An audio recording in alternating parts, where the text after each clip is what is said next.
Bismillahirrahmanirrahim. Assalamualaikum warahmatullahi wabarakatuh.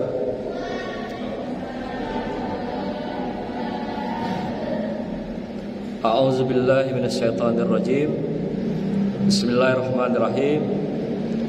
Alhamdulillahillazi arsala rasulahu bil huda wa dinil haq liyuzhirahu 'alad dini kullih wa kafa billahi sahida. Asyhadu an la ilaha illallah wahdahu la syarikalah wa asyhadu anna Muhammadan abduhu wa rasuluh la nabiyya ba'da. Allahumma shalli ala sayyidina Muhammad wa ala alihi wa sahbihi ajma'in. Amma ba'd. Yang saya hormati para tuan guru, alim ulama yang hadir pada kesempatan yang berbahagia ini, anak-anakku, santri, santriah yang dimuliakan Allah, para jamaah majelis zuhur, ibadah salat zuhur yang berbahagia. Mari kita lanjutkan tadabbur kita pada siang hari ini dalam surah Al-A'raf ayat 178 yang berbunyi, A'udzubillahi minasyaitonirrajim.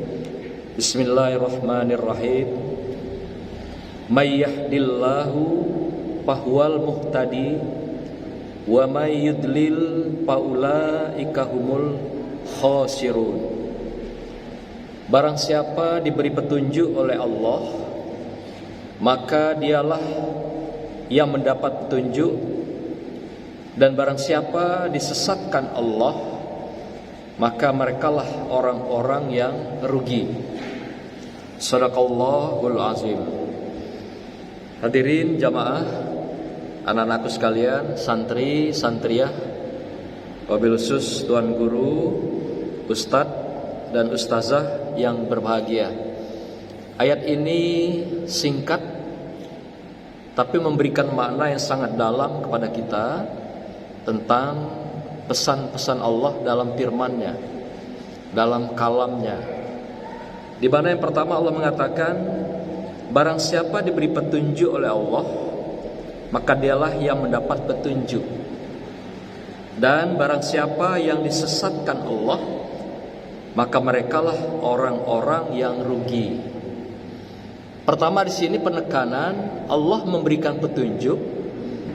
Para mufassirin mengatakan makna daripada may yahdillahu fahuwal muhtadi ini, huda atau hudan, barang siapa yang diberi petunjuk oleh Allah, maka dialah yang mendapat petunjuk.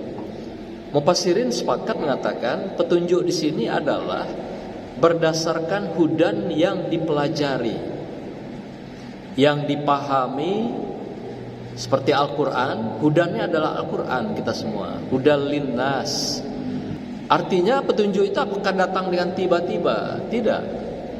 Tentu dengan kita belajar, memahami, menghayati, dan mengamalkan Al-Quran, barulah kita akan mendapatkan hudan sebagai hudal linnas itu. Jadi bukan tiba-tiba langsung menghujam dalam diri seseorang. Beda dengan Rasulullah. Kalau Rasulullah adalah Rasul ummi, Rasul yang ummi atau Nabi yang ummi.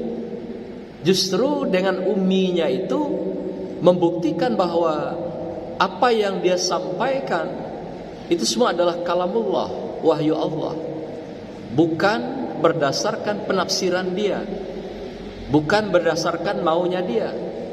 Maka itu Allah katakan, wa ma yantiqu 'anil hawa in huwa illa wahyu yuha.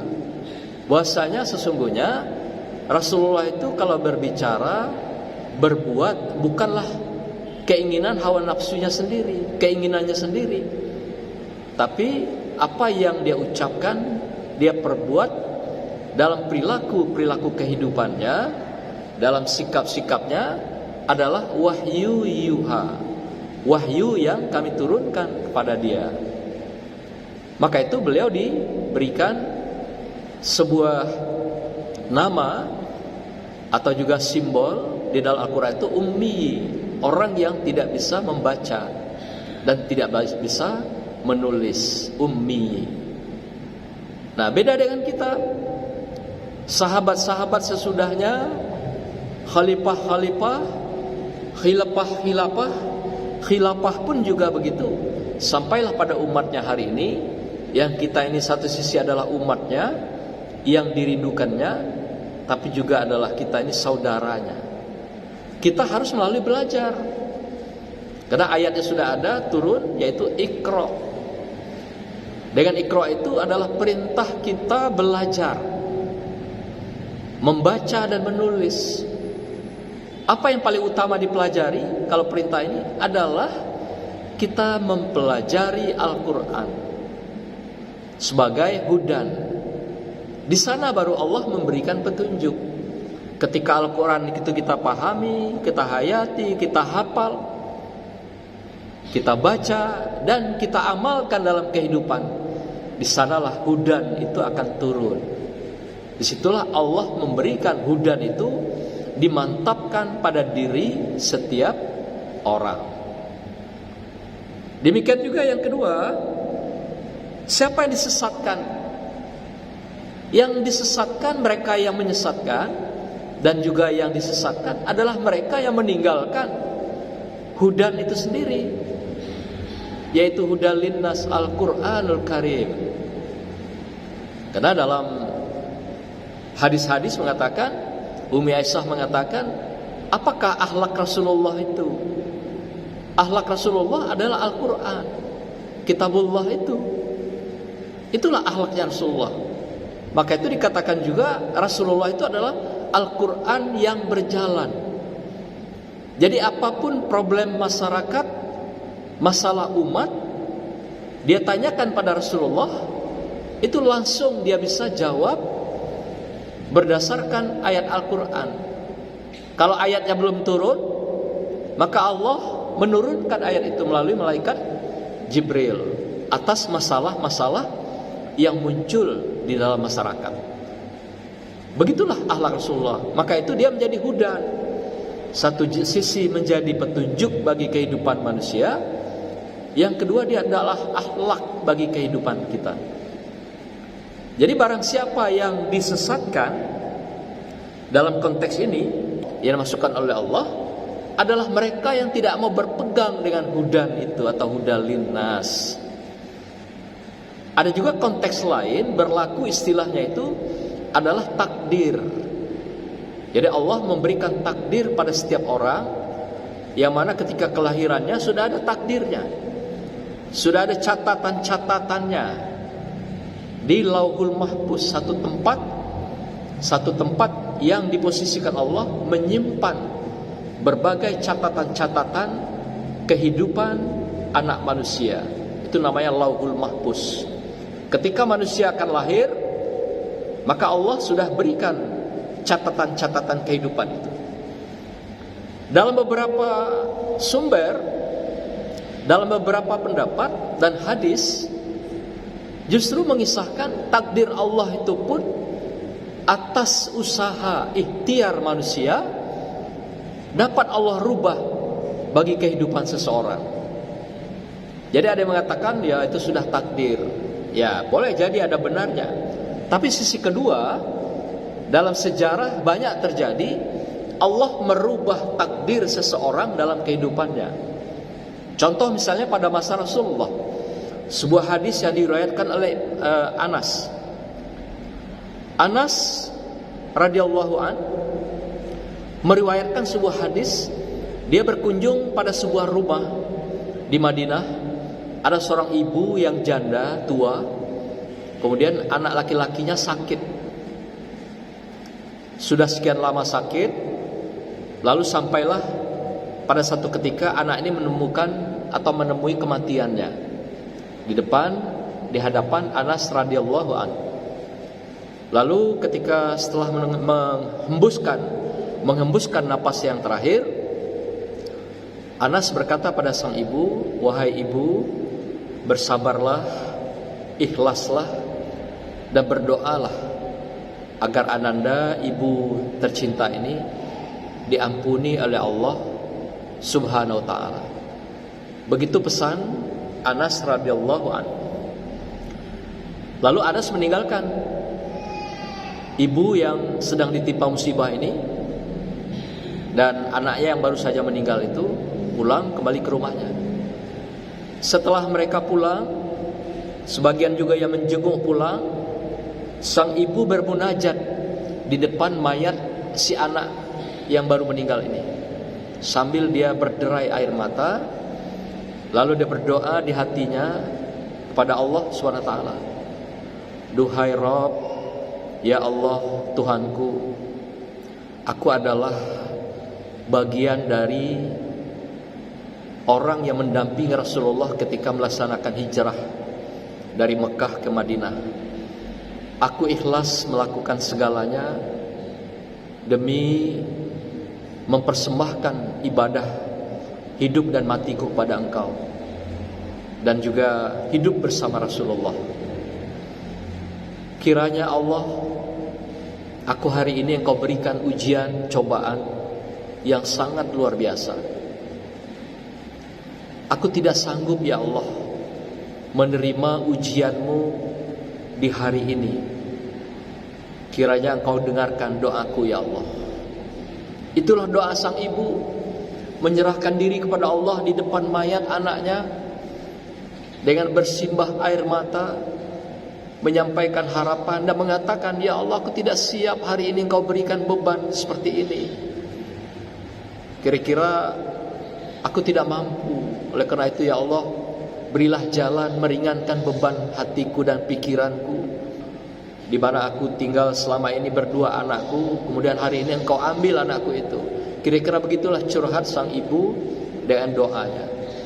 Apa yang terjadi dengan doa sang ibu yang solehah ini? Dibuka kain penutup anaknya yang masih berada di hadapannya itu, dan dia menemui anaknya itu bergerak dan bernapas kembali. Subhanallah, keajaiban diberikan Allah di hadapan sang ibu yang anaknya baru saja wafat, dan dia sudah ikhlas dan sabar, tapi dalam hatinya berdoa bahwasanya hari itu dia tidak siap. Ya Allah, Engkau uji dengan beban yang seberat ini. Ternyata apa? Doa seorang ibu yang sangat taat dan solehah itu pun bisa menggoncangkan aras Allah, bisa menggoncangkan takdir Allah. Artinya apa? Doa sang ibu sangat-sangat dahsyat, didengar Allah langsung dan menggoncangkan aras Allah ketika seorang ibu berdoa. Maka itu kita tidak boleh berkata sedikit pun yang menyakiti seorang ibu, sekalipun dia sudah tua renta. Tidak boleh kita berkata saja, menolak keinginan dia. Begitulah Allah perintahkan pada kita.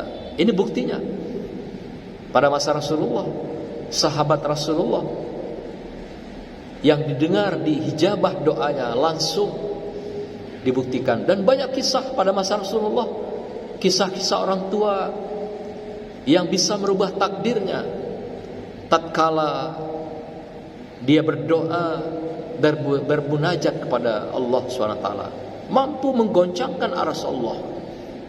Allah malu ketika hamba-hambanya yang soleh-solehah menyampaikan suara hati yang paling dalam, suara domir. Hati paling dalam itu namanya domir. Kalau itu meluncur keluar, Allah malu kalau tidak dia kabulkan. Allah malu kalau tidak dia dengar. Nah, kadang kita berdoa tidak keluar dari hati yang paling dalam, hanya doa sekilas lalu saja. Kadang sang imam berdoa, kita amin, amin, tapi pikiran tak kemana-mana, tapi tidak terbawa dengan panggilan hati dan jiwa kita. Ternyata doa-doa yang bisa menggoncangkan aras itu adalah doa yang paling dalam. Apalagi doa seorang ibu. Maka anak-anakku sekalian, jadilah ibu-ibu yang solehah, yang nanti satu ketika selalu mendoakan anaknya, keluarganya, dan masyarakat. Karena doa-doa sang ibu yang ikhlas itu bisa menggoncangkan arasnya Allah. Ada lagi kisah-kisah yang lain yang bisa merubah takdir-takdir Allah itu bagi mereka-mereka yang soleh dan solehah. Pada masa Nabiullah Musa alaihissalam, dikisahkan dalam hadis qudsi, ada sepasang suami yang miskin papa. Mereka sudah bertahun-tahun hidup dalam kemiskinan, kepapaan. Lalu satu ketika mereka berdialog, suami istri ini, "Bang, kita kan punya Nabiullah Musa alaihissalam. Kenapa kita tidak minta doa kepada beliau agar bermunajat kepada Allah, mendoakan kita supaya nasib kita ini berubah, supaya kehidupan kita ini berubah, dari miskin papa ini setidaknya berubah menjadi lebih baik. Capek juga kita bang, sudah menjadi orang miskin," kata si istrinya. Lalu suaminya berpikir juga, benar juga ya, coba kita datangi Nabi Musa dan kita minta didoakan agar kita mendapatkan barokahnya Nabi Musa dan mendapatkan sebuah rahmat dari Allah Subhanahu wa taala. Lalu datanglah mereka, datang pada Nabi Musa ke rumahnya, menyampaikan hasrat hajatnya itu. Lalu disampaikan pada Nabi Musa keinginan mereka, ingin merubah takdirnya, nasibnya yang sudah sangat-sangat menderita dalam kehidupan ini. Lalu singkat cerita, Nabiullah Musa alaihissalam bermunajat pada Allah, mendoakan agar mereka berdua suami istri ini dirubah takdirnya, nasib hidupnya. Lalu Allah berfirman pada Nabi Musa, "Wahai Musa, doa engkau untuk suami istri itu sudah kukabulkan," kata Allah. Lalu dengan senang riang gembira Nabi Musa menyampaikan pada sang suami istri, "Wahai saudaraku, doa yang aku panjatkan tadi atas nama engkau sudah dihijabah Allah Subhanahu wa taala. Tapi Allah hanya memberi engkau perbaikan kehidupan itu menjadi orang kaya cuma 1 tahun. Setelah 1 tahun nanti engkau kembali miskin lagi," kata Nabi Musa kepada saudaranya itu. "Ya tidak apa-apa Nabi Musa, tidak apa-apa, kami ikhlas kok. Ya penting kami sudah bisa merubah nasib kami, merubah takdir hidup kami yang sudah ditakdirkan miskin ini." Lalu mereka pulang, hari berganti hari, minggu berganti minggu, bulan berganti bulan. Mereka pun mendapatkan rezeki dari mana-mana sumbernya. Dari usaha mereka maju, dari bagai-bagai sumber dibuka pintu-pintu itu oleh Allah Subhanahu wa taala.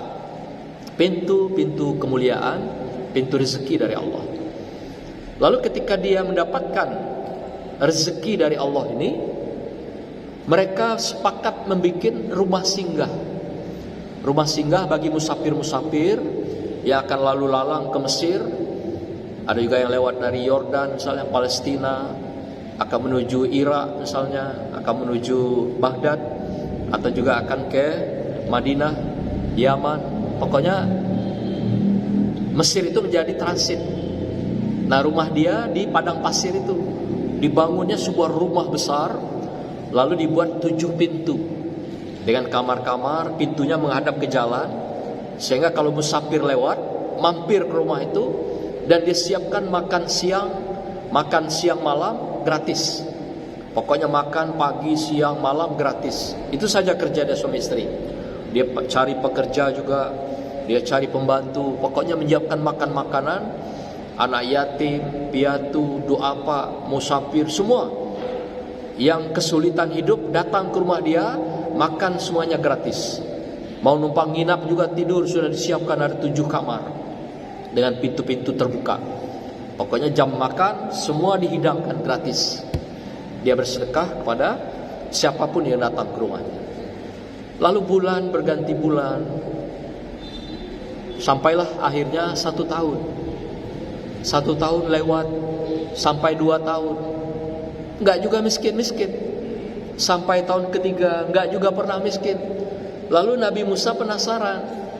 Dia datang lagi pada Allah, menghadap, bertanya, "Ya Allah, dulu janji engkau kepada saudaraku suami istri itu diberikan kekayaan hanya 1 bulan. Tapi kok sekarang sudah sampai 3 tahun tidak miskin-miskin. Ada apa gerangan ya Allah?" Allah berkata dengan kalamnya pada Nabi Musa alaihissalam, "Wahai Musa, aku malu," kata Allah. "Aku memberikan pada mereka cuma 1 pintu kekayaan. Tapi mereka membuka pintu sedekah sampai 7 pintu di rumahnya. Sehingga semua orang, yatim, piatu, miskin, duafa, sampai musafir semuanya diberikan makan gratis, numpang nginap gratis. Aku malu Musa, aku cuma buka 1 pintu rezeki. Tapi mereka berdua membuka 7 pintu. Maka aku biarkan mereka menjalankan sedekah-sedekahnya itu sampai mereka nanti saatnya akan aku hentikan perjalanan mautnya atau ajalnya." Sampai begitu dahsyatnya sedekah itu yang dikeluarkan oleh setiap orang. Maka itu Rasulullah mengatakan, ketika pagi hari masuk menjelang, ketika akan bergelincirnya matahari, akan turun 2 orang malaikat ke muka bumi. Pertama, malaikat yang mendoakan, "Duhai Rabb, bukalah pintu-pintu kemuliaan dan rezeki orang yang mengeluarkan rezekinya pada hari ini untuk bersedekah, untuk berimpak." Lalu maka malaikat yang kedua berdoa lagi, "Wahai Allah, laknatlah mereka pagi ini dan hari ini bagi mereka yang menahan rezeki yang telah Engkau berikan dalam kehidupan mereka." Maka itu dikatakan sedekah yang paling baik itu diawali pagi hari, ketika matahari belum tergelincir, belum memasuki paginya. Maka itu kita disarankan bersedekah, berimpak sebesar apapun dalam bentuk materi. Ini yang diharapkan. Apakah dalam bentuk zikir dan doa juga sedekah? Sedekah juga. Baca Al-Quran sedekah? Sedekah juga. Tapi itu langsung kepada Allah. Tapi Allah minta hari itu adalah sedekah kita kepada sesama manusia, mengulurkan tangan kepada sesama manusia atau makhluk lainnya. Dan malaikat berdua berdoa bagi yang baik, yang penuh dengan kesolehan. Dia doakan hari itu dibuka pintu-pintu rezekinya. Apakah rezeki dalam bentuk harta benda, materi, atau juga sehat, kemudahan kita belajar, itu rezeki. Mudah kita menghafal, itu rezeki. Dan berbagai kenikmatan-kenikmatan, ketenangan, kedamaian kita rasakan hari itu adalah rezeki dan anugerah dari Allah Subhanahu wa taala. Banyak kisah takdir yang dirubah oleh Allah. Bagi Allah tidak ada yang sulit. Bagi Allah tidak ada yang mustahil. Maka itu barang siapa yang menginginkan petunjuk, Allah berikan petunjuk itu. Barang siapa yang ingin merubah takdirnya, Allah berikan perubahan itu. Tergantung kesalehan, ketaatan kita semua. Kisah yang sangat luar biasa terjadi pada masa Nabiullah Ibrahim, di mana dahsyatnya sedekah itu. Satu ketika malaikat maut datang ke rumah Ibrahim alaihissalam. Dan pada saat bersamaan datanglah seorang pemuda, temannya Ibrahim dan sekaligus muridnya. Mereka ngobrol, kemudian dia menyampaikan, "Wahai Rasulullah Ibrahim, aku besok pagi akan menikah. Untuk itu mohon doa dan kehadiranmu dalam acara pernikahan aku besok pagi." Lalu setelah itu si pemuda pulang.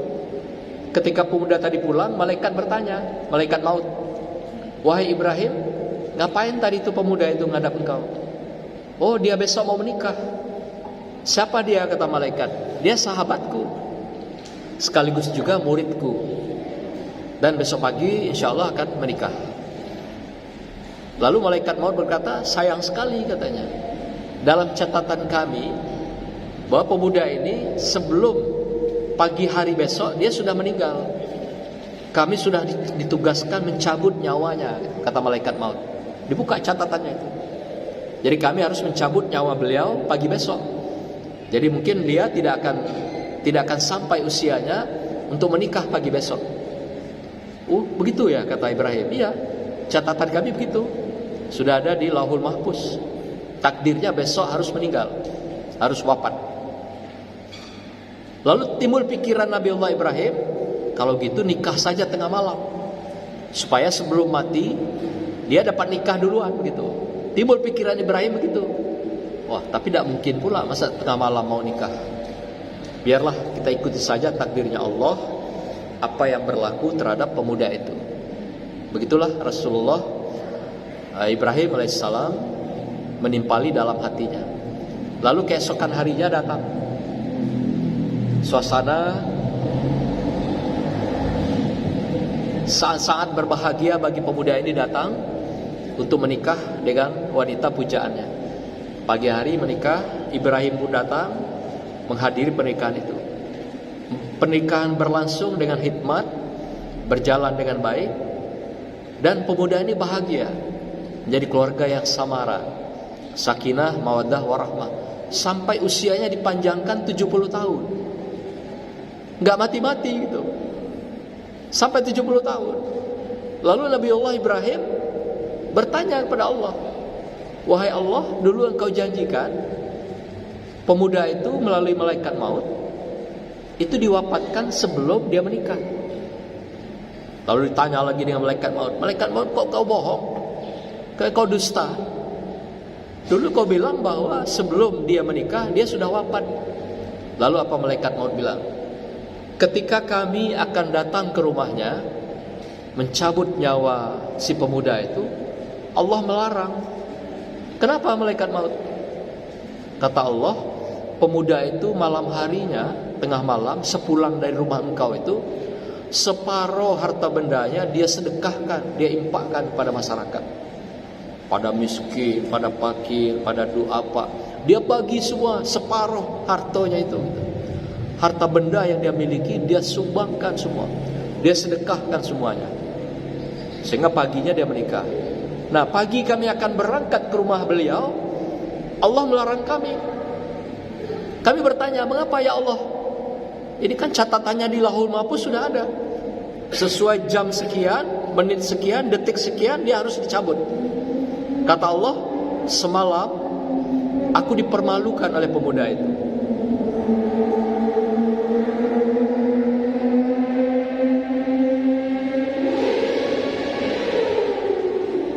Semalam aku dipermalukan oleh pemuda itu. Mengapa ya Allah, kata malaikat maut? Malam tadi ketika dia pulang dari rumah Nabi Ibrahim, dia sedekahkan separuh hartanya itu. Sehingga separuh tinggal, itulah yang jadi bekal dalam kehidupannya. Jadi aku malu karena dia bersedekah, ikhlas karena aku tidak sampai hati. Aku tidak tega melepaskan nyawanya di saat-saat dia merasakan bahagia ini. Maka itu aku lepaskan usianya. Jangan dulu, tunggu perintah aku baru cabut nyawanya. Dan sampailah pemuda itu usianya 70 tahun. 70 tahun tidak lama, tidak sebentar itu. Ya, dari usia pemuda dia menikah, umur belasan atau 20-an tahun sampai 70 tahun. Luar biasa, inilah dahsyatnya sedekah itu. Maka itu Allah membenci kita yang bakhil, yang pelit dalam kehidupan. Bersedekahlah apa yang kita mampu, minimal dengan senyum kita, dengan pesan-pesan terbaik kita, dengan ilmu kita, dengan hafalan kita, dengan berbagai rezeki yang kita punya. Apapun dalam bentuk jiwa dan raga yang bisa kita sedekahkan, kita infakkan, kita keluarkan. Itulah kecintaan Allah, itulah kecintaan Rasulullah sallallahu alaihi wasallam. Dan di sana sumber hudan itu akan terbangun.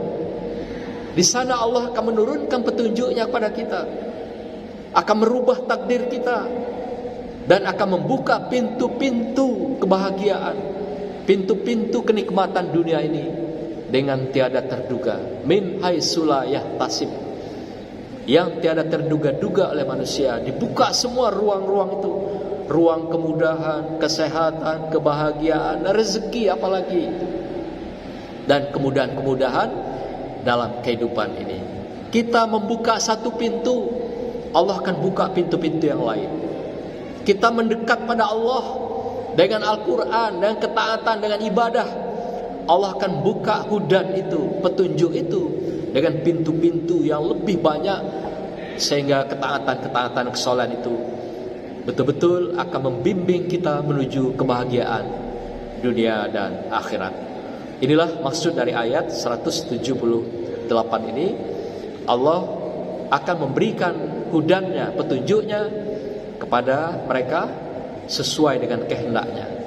Dan sebaliknya, Allah juga akan melaknat mereka, menyesatkan mereka bagi yang menjauhkan diri dari Allah dan Rasulnya di dalam kehidupan di dunia yang fana ini.